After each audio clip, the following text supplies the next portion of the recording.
As you can think about. तो जितने भी मोल्स होंगे लिथियम के एटम्स के, उन सब की खूबियां वही होंगी जो इस एक लिथियम एटम की हैं। इसी तरह अगर एक हीलियम एटम को हम समझ लें तो हम इस पूरे एलिमेंट को समझ लेंगे। इसी तरह एक हाइड्रोजन एटम को समझ लें तो पूरे हाइड्रोजन एलिमेंट को समझ लेंगे। तो आप रफली ये समझ सकते हैं ये एटम ही खुद इस वक्त एलिमेंट है, और इस तरह के बहुत से एटम्स होंगे जो मिलके इसी तरह का एलिमेंट हैं। ओके, तो हम बात कर रहे थे atom is the smallest particle of an element. मैंने ये सिर्फ स्ट्रक्चर्स इसलिए बनाए हैं कि हम एलिमेंट लफ्ज को समझ लें और इस डेफिनेशन को समझ लें। देखें, atom is the smallest particle, यहाँ तक अगर कोई डेफिनेशन कहता है तो ये गलत है, क्योंकि एटम से छोटे पार्टिकल्स मौजूद हैं। इलेक्ट्रॉन्स हैं, प्रोटॉन्स हैं, न्यूट्रॉन्स हैं, और फिर हमें फर्दर पता है कि जो न्यूट्रॉन है वो फर्दर छोटे पार्टिकल्स से मिलकर बना है, और प्रोटॉन्स मजीद छोटे पार्टिकल्स से मिलकर बना है। आप लोगों ने अपने एफएससी की बुक में ज़रूर पढ़ा होगा क्वार्क्स के बारे में, एंटी क्वार्क्स के बारे में। तो जो फंडामेंटल बिल्डिंग ब्लॉक्स हैं मैटर के, वो in that definition, I mean particle physics की डेफिनेशन में एटम्स नहीं हैं, बल्कि क्वार्क्स हैं, या फिर जो क्वार्क्स के बगैर वाले हमारे पास मैटर है जिसमें इलेक्ट्रॉन्स हैं। तो इस तरह का सारे फंडामेंटल जो है वो ब्लॉक्स हैं हमारे पास मैटर के। लेकिन हम क्या बात कर रहे हैं, हम बात कर रहे थे स्मॉलेस्ट पार्टिकल कहना है एटम को या नहीं। एटम को सिर्फ स्मॉलेस्ट पार्टिकल नहीं कहना, क्योंकि एटम से छोटे पार्टिकल्स मौजूद हैं, प्रोटॉन्स, इलेक्ट्रॉन्स एंड न्यूट्रॉन्स। लेकिन एटम को smallest particle of an element कहना है, क्योंकि अगर मैं इस लिथियम से एक इलेक्ट्रॉन रिमूव कर दूं तो वो जो इलेक्ट्रॉन पहले लिथियम का पार्ट था अब यहाँ आ गया है। ये इलेक्ट्रॉन जो है इसकी वही खूबियां हैं। अगर मैं हीलियम से इलेक्ट्रॉन एक रिमूव कर दूं वो यहाँ आ जाए तो हीलियम वाले इलेक्ट्रॉन की खूबियां भी वही हैं जो लिथियम वाले इलेक्ट्रॉन की खूबियां हैं।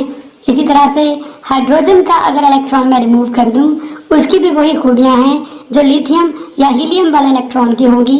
अगर सोडियम से मैं एक इलेक्ट्रॉन लेके आऊं उसकी भी वही खूबियां हैं जो लिथियम या हीलियम या हाइड्रोजन से आने वाले इलेक्ट्रॉन की हैं। मेरे कहने का मतलब ये है कि इलेक्ट्रॉन किसी एटम की खुद निशानी नहीं है, ना ही किसी एलिमेंट की निशानी है। हम ये नहीं कह सकते कि ये इलेक्ट्रॉन लिथियम एलिमेंट को रिप्रेजेंट कर रहा है या ये इलेक्ट्रॉन हीलियम एलिमेंट को रिप्रेजेंट कर रहा है। एलिमेंट को एटम्स रिप्रेजेंट करते हैं, इलेक्ट्रॉन्स या प्रोटॉन्स या न्यूट्रॉन्स रिप्रेजेंट नहीं करते, बल्कि एलिमेंट को रिप्रेजेंट करते हैं तादाद, इलेक्ट्रॉन्स की तादाद फॉर एग्जाम्पल, या प्रोटॉन्स की तादाद। फॉर एग्जाम्पल अगर मेरे पास 3 इलेक्ट्रॉन्स हैं किसी न्यूट्रल एटम में तो वो एटम लाजमी तौर पे लिथियम एलिमेंट का होगा।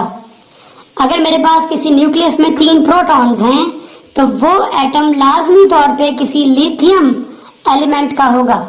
इसी तरह से अगर मेरे पास किसी न्यूक्लियस में सिर्फ एक प्रोटॉन है तो वो एटम लाजमी तौर पे किसी हाइड्रोजन एलिमेंट का है। अगर मेरे पास किसी एटम में न्यूट्रल एटम में 2 इलेक्ट्रॉन्स हैं, न्यूट्रल एटम में 2 इलेक्ट्रॉन्स हैं, तो फिर ये लाजमी तौर पे ये एटम जो है ये हीलियम वाले एलिमेंट का होगा।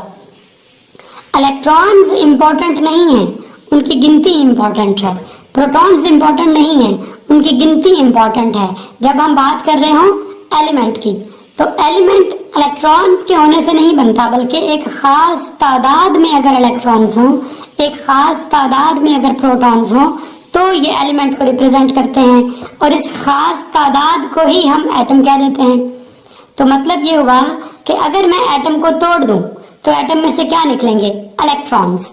वो इलेक्ट्रॉन्स किसी भी एलिमेंट को रिप्रेजेंट नहीं कर सकते, क्योंकि इलेक्ट्रॉन किसी एलिमेंट का नहीं होता, बल्कि इलेक्ट्रॉन जो है उनकी एक खास तादाद अगर मिल जाए तो वो एक खास एलिमेंट बनाते हैं। जैसे हमने यहाँ पे बात की कि अगर कभी 2 इलेक्ट्रॉन मिले और 2 प्रोटॉन मिले तो ये जो स्ट्रक्चर बनाएंगे, मैं न्यूट्रॉन्स को अभी डिस्कशन में नहीं ला रहा इंटेंशनली, क्योंकि हमारे टॉपिक से उसका कोई खास फर्क नहीं पड़ेगा। तो अगर 2 इलेक्ट्रॉन्स कहीं पे शेल में घूम रहे हैं और उसके न्यूक्लियस में 2 ही प्रोटॉन्स हैं, तो ऐसा जो ये कॉम्बिनेशन है दो इलेक्ट्रॉन्स का और दो प्रोटॉन्स का किसी न्यूट्रल एटम में, वो एक एलिमेंट को रिप्रेजेंट करता है और उस एलिमेंट का नाम है हीलियम।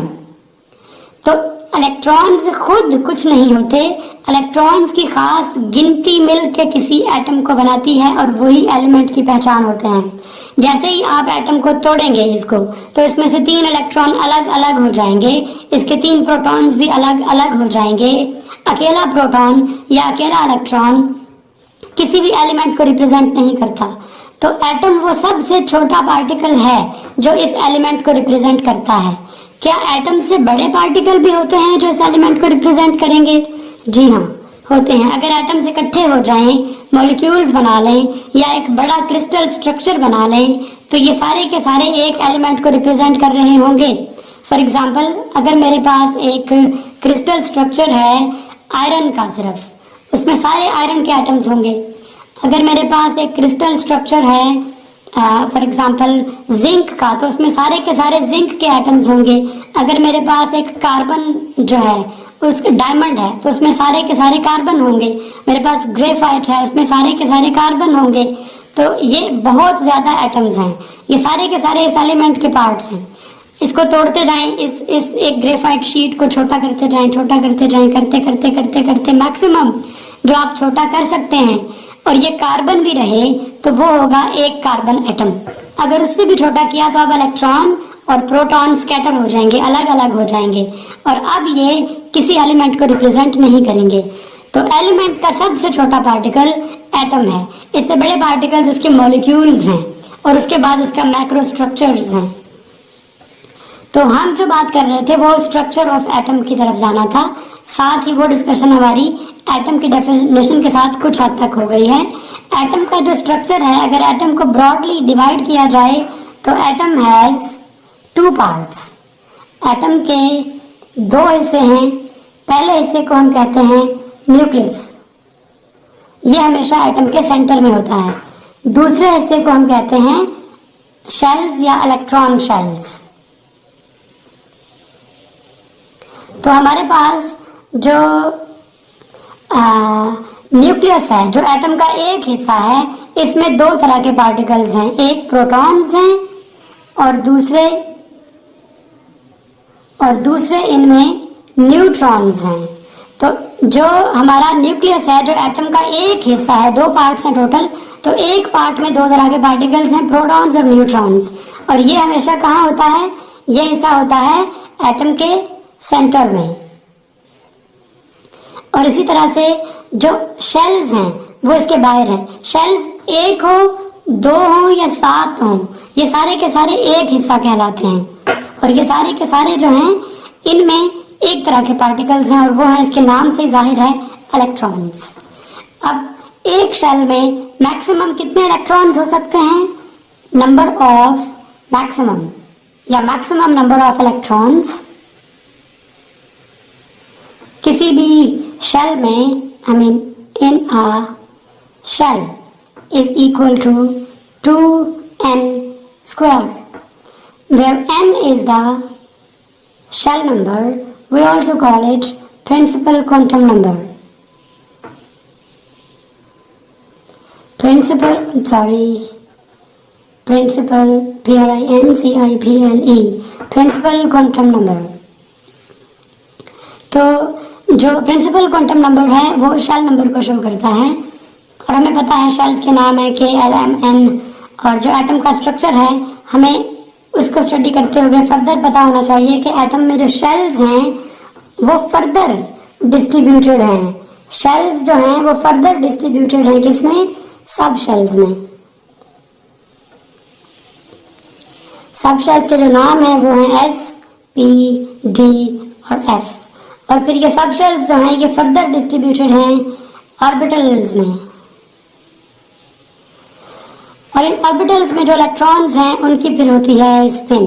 तो इस लिहाज से हमारे शेल्स जो हैं उनका एक प्रिंसिपल, उनका क्वांटम नंबर है जिसे हम n से लिखते हैं, कॉल्ड प्रिंसिपल क्वांटम नंबर। और उसके बाद जो हमारे सब शेल्स हैं इनका जो क्वांटम नंबर है उसे हम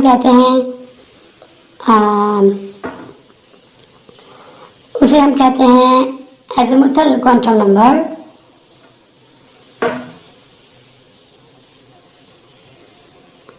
और इसका सिंबल है L। और हमारे पास जो ऑर्बिटल्स हैं इसको रिप्रेजेंट करता है एक और क्वांटम नंबर जिसका नाम है मैग्नेटिक क्वांटम नंबर, और इसका सिंबल है M। इसी तरह से जो स्पिन है इसका जो क्वांटम नंबर है उसे हम कहते हैं स्पिन क्वांटम नंबर। और जो स्पिन क्वांटम नंबर है उसका जो सिंबल है वो है स्मॉल s। तो L की जो वैल्यूज हैं वो होती हैं हमेशा n-1 से लेके 0 तक, n-1 से लेके 0 तक। फॉर एग्जाम्पल अगर मेरे पास n इज इक्वल टू 3 है, इसका मतलब है 3rd शेल है। इसमें सब शेल्स कितने होंगे? इसमें सब शेल्स होंगे 3 - 1 इज इक्वल टू 2, 1 एंड 0। ये तीनों जो हैं ये इसके सब शेल्स हैं, ये नाम है उनके 2, 1 और 0। और उसके बाद इन ये जो हमारे पास सब शेल्स हैं अलग से तीनों, इनके ऑर्बिटल्स कितने होंगे? तो ऑर्बिटल्स जो हैं वो डिपेंड करते हैं मैग्नेटिक क्वांटम नंबर पे। मैग्नेटिक क्वांटम नंबर की वैल्यूज जो हैं वो होती हैं -L2 + L। फॉर एग्जाम्पल इसके लिए होंगी 0 के लिए होगी m की वैल्यू 0, विच मीन्स इसका एक मैग्नेटिक क्वांटम नंबर है, एक ऑर्बिटल है। इसी तरह से अगर 1 है हमारे पास L की value which is azimuthal quantum number, तो इसका जो मैग्नेटिक क्वांटम नंबर होगा उसकी वैल्यूज होंगी -1, 0 एंड 1। और 2 के लिए इसकी वैल्यूज होंगी -2, -1, 0, 1 एंड 2। 5 ऑर्बिटल्स होंगे इसमें। स्पिन जो है, I would ask you to never ever mix this spin with the classical spin।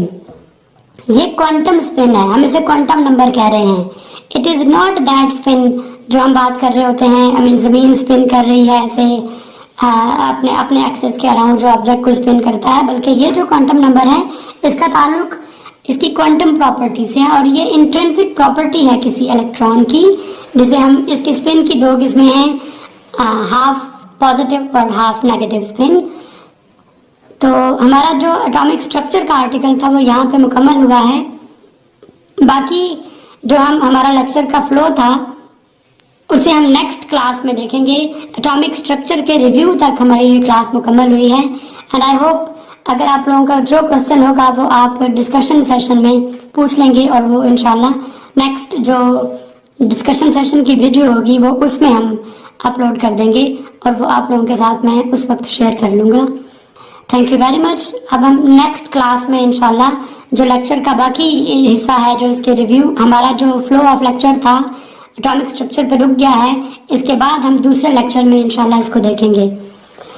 Thank you very much, और आप इसको अच्छा सा पढ़ें। आई होप इंशाल्लाह जो क्वेश्चंस होंगे वो आंसर हो जाएंगे, और अगर कोई इस पे कमेंट हुआ तो आप ज़रूर करें ताकि मैं उसके मुताबिक नेक्स्ट जो है वो इससे बेहतर प्लान कर सकूं। Thank you very much.